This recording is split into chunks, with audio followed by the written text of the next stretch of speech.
2026 সালের বাংলাদেশের খুচরা স্বর্ণের বাজারে সবাইকে স্বাগতম। চলুন চটজলদি দেখে নিই বাজারের আসল চিত্রটা ঠিক কেমন। শুরুতেই চমকে দেওয়ার মতো একটা সংখ্যা, 2,38,121 টাকা। ভাবা যায়? হ্যাঁ, ঠিকই শুনেছেন, এটাই এখন এক ভরি 22 ক্যারেট স্বর্ণের নতুন বেস প্রাইস বা মূল দাম। এর মূল কারণ আন্তর্জাতিক কমিক্স মার্কেট। সেখানে প্রতি আউন্স স্বর্ণের দাম ছুঁয়েছে $4,485। এখানে 22 ক্যারেট থেকে সনাতন পদ্ধতি পর্যন্ত সব ধরনের স্বর্ণের দামের পুরো তালিকাটা দেওয়া হলো। কিন্তু মজার ব্যাপার হলো, খবরে দেখা এই দামটা আসলে গহনার আসল দাম নয়, এটা শুধুই কাঁচামালের দাম।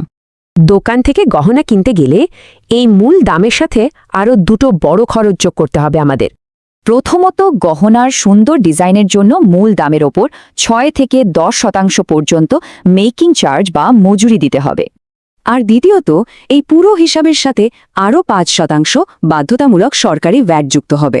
মানে হলো, গহনা কিনতে গিয়ে পকেট থেকে যে টাকাটা যাবে সেটা বিজ্ঞাপনে দেখা দামের চেয়ে বেশ খানিকটা বেশি। এবার আসা যাক পুরনো গহনা বিক্রি বা বদল করে নতুন কিছু নেওয়ার হিসেবে। চলুন দেখি সেখানে কি অবস্থা। পুরনো স্বর্ণ বিক্রি করলে বাজার দর থেকে 15% কাটা যাবে, আর এক্সচেঞ্জ করলে বাদ যাবে 10% ওজন। এই হিসাবগুলো আগে থেকে জানা থাকলে দোকানে গিয়ে গহনা বদলানোর সময় আর হঠাৎ করে হোঁচট খেতে হবে না। আসল খরচের এই পুরো চিত্রটা দেখার পর একটা প্রশ্নই মাথায় ঘোরে, সামনে কি স্বর্ণের দাম আরও বাড়বে নাকি কমবে?